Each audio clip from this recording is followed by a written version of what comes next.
자, 그리고 지난 2016년에서 2017년 사이에 집중된 제과업체 크라운혜태 소속 회사들의 매출 부풀리기에 대해서 YTN이 집중 보도를 하고 있습니다. 당시 무슨 일이 있었는지 또 그 배경은 무엇인지 이 내용 취재한 사회일부 이준엽 기자 나와 있습니다. 어서 오십시오. 자, 이번 기사를 좀 이해하려면 영업 관련 용어들을 좀 먼저 알아야 되더라고요. 뭐 가판도 있고 또 기타 코드 이런 것들 좀 이해할 텐데 먼저 매출 부풀리기라는 게 어떤 건지 좀 설명해 주시죠. 네, 우선 가공 판매, 가판 이렇게 많이들 부르는데요. 네. 쉬운 말로 말씀드리면 가짜 판매를 매출 전산에 잡는 거라고 보시면 됩니다. 실제 판 것으로 기록하고 세금 계산서까지 발행하고 있습니다. 네. 제과뿐만 아니라 음료나 제약 같은 경쟁이 치열한 영업 부문에서 과거 관행적으로 많이 이루어져 왔습니다. 업체가 영업 사원들에게 높은 매출 목표를 내리면 실제 팔 수 있는 양은 한계가 있다 보니까 목표를 못 채운 걸 전산에만 팔았다고 기재를 해놓는 겁니다. 회사에서도 이런 상황을 모르지 않습니다. 제과업체 등에서는 입사할 때 신원 보증인을 세우는 경우가 많습니다.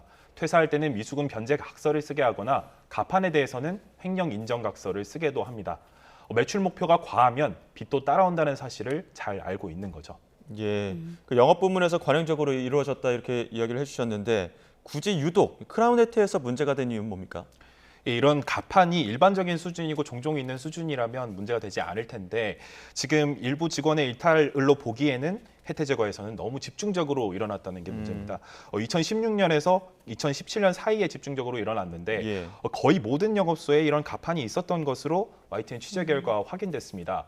당시 액수가 영업소당 3억 원에 이르렀다는 직원 진술도 있는데 한번 직접 들어보시겠습니다. 나도 뭐 혜태제가 다니고 이런 경우도 처음이다. 나도 거의 영업소에서 뭐 3억씩 이렇게 가판을 잡고 그랬었는데 우리가 뭐 어떻게 그거를 알아서 하냐고. 그래서 이렇게 매출을 잡으라고 하니까 그렇게 진행했던 거지.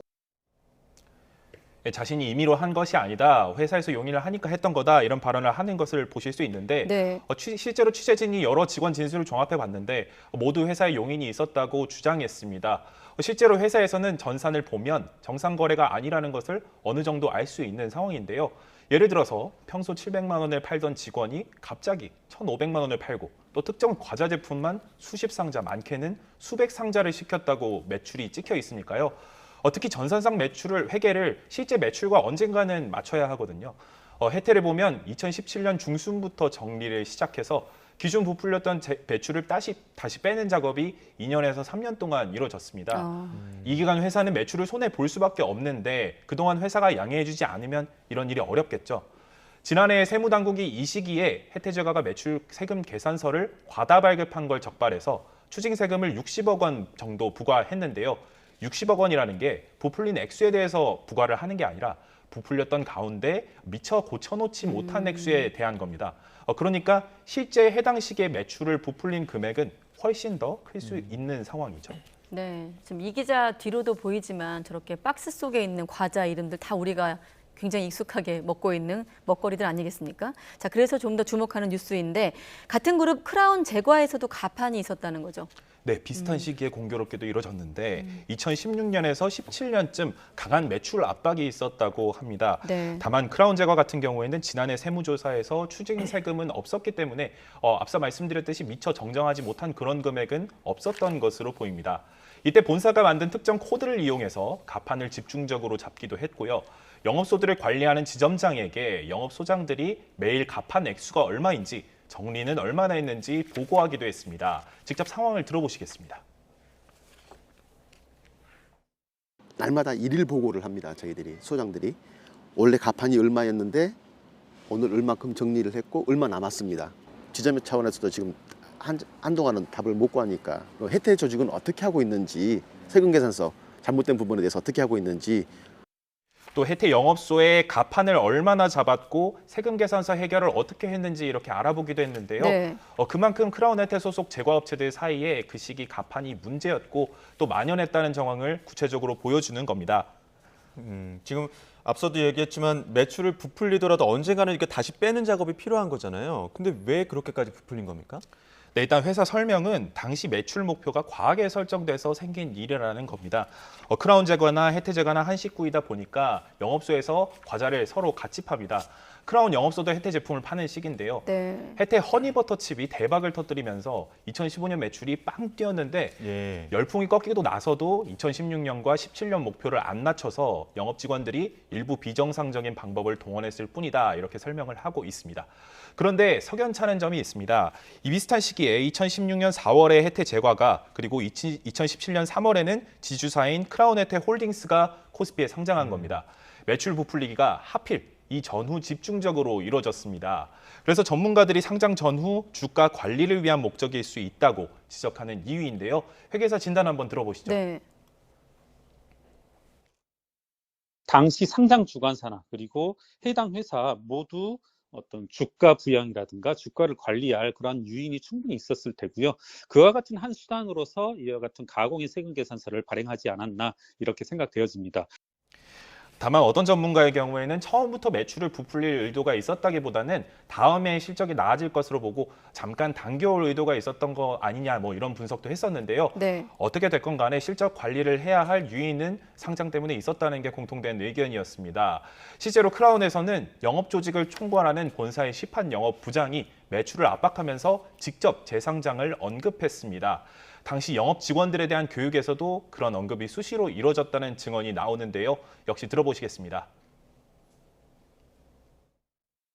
화상회의를 통해서라든가 아니면 오프라인 회의를 통해서 그런 얘기를 계속 했었고, 그러다 보니까 너희들한테 어쩔 수 없는 이거는 선택이 아니라 그냥 필수가 돼버리는 상황이다. 그러나 크라운 혜태는 지난 2017년 크라운 혜태 홀딩스 상장이 분할 상장이라고 해서 매출에는 크게 영향을 받지 않는 형태로 이루어졌기 때문에 구태여 그렇게 할 필요가 없다고 해명하고 있습니다. 네. 자, 그런데 이 문제로 혜태가 회계 감사까지 받았다는 거죠? 네, 일단 회계감사는 상장 회사라서 정기적으로 받아야 하긴 하는데 예. 이번에는 추가로 포렌식, 그러니까 수사 성격의 감사를 받은 것이 확인됐습니다. 원래 감사를 맡는 회계법인에서 이 의혹에 대해서 제3의 법인을 통해서 추가로 검증을 받지 못하면 이것을 할 수 없겠다 이렇게 판단을 한 건데요. 이 때문에 감사보고서 제출이 한 차례 늦어져서 주주총회 하루 전에 간신히 공시됐는데요. 자칫 기한을 넘겼다면 거래 정지로까지 이어질 수 있는 사안이었습니다. 감사 결과 혜태제과는 내부 회계 관리 제도라는 것에서 낙제점을 받았습니다. 왜인지 전문가 설명 들어보시겠습니다. 감사인은 과거 부정에 대해 회사의 감독기구가 역할을 적절히 수행하지 않아서 내부 통제가 취약하다. 그래서 내부 회계 관리 제도 부적정 의견을 표명. 그러니까 혜태제과의 과거 매출 부풀리기를 제대로 감독하거나 조사할 체계가 갖춰지지 못했다는 겁니다. 그런데 이때 이렇게 생긴 일로 크라운 혜태가 여전히 지금 갈등도 곳곳에서 빚어지고 있다고 하더라고요. 네, 그렇습니다. 예. 지난해 세무조사로 인해서 혜태제과가 추징금을 내게 했다는 말씀을 드렸는데요. 네. 허위 매출을 끄는 데가 있으면 매입을 받은 곳도 있겠죠. 예. 이곳들에 대해서도 도매상들, 그러니까 혜태제과에서 과자를 사서 마트에 납품하는 그런 도매상들이 추징세금을 받았습니다. 그래서 영업사원들이 도매상들에게 말없이 세금 계산서를 당시에 끊거나 미리 부탁했다 이렇게 증언을 하고 있는데 예. 이것도 들어보시겠습니다. 그 당시에는 설명은 없었어요. 그 사장님 죄송한데 이게 저희가 이게 사정이라서 감해줄 잡았는데 요거를 갖다가 자기네가 언제까지 털겠습니다. 뭐. 이때는 그만큼 비용 처리가 됐기 때문에 세금에서 어느 정도 감면을 받았을 거기 때문에 그 부분에 대해서 다시 계산해서 세금을 부과를 해야 합니다. 그래서 지금 추징이 들어갔는데 취재진이 확인해 보니 도매상마다 많은 경우에 4천만 원에 이르기도 하는 세금을 받게 됐습니다. 이 돈에 대해서 도매상들이 도의적 책임을 지기를 혜태에 요구하고 있습니다. 예. 몇 년 만에 물어내라는 전화를 받는 혜태제과 소속 영업사원들도 난감해하고 있는데요. 액수가 적으면 회사나 개인적으로 해결을 하지만 큰 곳도 있다 보니 방법을 찾을 수 없다고 난처해하는 경우도 있었습니다. 한번 들어보시겠습니다. 아니 지금 사장님네랑 상사라고 한 군데가 나온 데가 있거든요. 거기는 다 합치니까 170만 원? 과세까지 해서 그거밖에 안 나와가지고 그래서 제가 해결을 하긴 했거든요. 네, 혜태는 도매상들의 피해 금액이 확정되면 도울 방안이 있는지 검토하겠다는 방침입니다. 이 밖에도 당시 혜태가 선입금을 바꾸는 물건을 덜 줬다면서 도매상이 소송을 건 경우도 있는데 네. 역시 과도한 매출 압박 틈에 벌어진 일로 보입니다. 또 크라운에서는 당시 퇴사한 일부 영업사원들을 상대로 가판 금액 등이 횡령이라면서 민형사 고소를 진행했는데요. 법적 대응에는 대형 로펌을 선임했습니다. 대법원에서는 영업소장으로 일하다 퇴사한 직원에 대해서 배상 책임을 회사 측, 직원 3으로 판결 내리기도 했는데 네. 아무래도 가판에 대해서는 회사 책임도 크다는 거겠죠. 네, 그럼 끝으로 크라운 혜태 측 반론까지 짧게 정리해 주시죠. 네, 알겠습니다. 앞서 말씀드렸듯 혜태와 크라운 모두 상장 시점과의 연관성은 부인하고 있습니다. 특히 크라운에서는 본사가 만든 특정 코드에 가판이 몰렸다고 앞서 말씀드렸는데요. 해당 코드는 가판을 잡기 위한 것이 아니라 회사에서 문제를 인지한 뒤에 정리하려고 만든 코드라고 해명했습니다. 오히려 2017년에 감사를 통해서 문제를 적발하고 적극적으로 해결에 나섰다고 주장하고 있는 건데요. 설명 한번 일단 아까 들어보셨으니까 조금 더 설명을 해보겠습니다. 네. 크라운 혜태 해명을 받아들이더라도 별도 코드를 만들어야 할 만큼 가판이 광범위하게 이뤄졌다는 것만큼은 부정할 수가 없겠죠. 네. 게다가 취재진은 해당 코드가 일부 지점에서 실제로는 가판을 더 잡는 데에 활용된 것을 확인했습니다. 또 대외비라고 말하거나 세금 계산서 문제가 안 된다면서 적극적으로 처리를 요구하는 내용의 직원들 단체 대화방도 확보했습니다. 이 밖에 가판을 매일 보고하고 이걸 어떻게 정리할지에 대해서 크라운과 혜태 소속 영업소들이 서로 소통하기도 했다는 증언도 있습니다. 이것도 한번 들어보시겠습니다. 이렇게까지 했습니다. 오늘 만약에 10%를 팔자. 목표 대비 10%를 팔아서 오늘 5% 가판을 정리하고 5%는 판매 기표를 하자. 그런 식으로 해서 본부에다가 업무 요청을 합니다. 본부에서도 좋다. 그러면 그렇게 정리해라. 그러면 본부가 그걸 몰랐을까요? 네, 이처럼 유독 2016년과 2017년 사이에 조직 전체에 가판이 만연했다는 것을 보실 수 있는데요. 설령 크라운 혜태 해명처럼 매출 부풀리가 전체 조직이 아니라 일부 구성원의 문제였다 하더라도 이처럼 잘못이 광범위하게 드러난다면 도매상이나 또 혹은 전 직원들보다 등과 다투기보다는 도의적인 책임을 지는 것이 바람직하지 않나 이렇게 생각됩니다. 네, 혹시 도의적인 책임을 하는 모습이 보인다면 저희가 또 보도하겠습니다. 사회일보 이준엽 기자였습니다. 수고했습니다.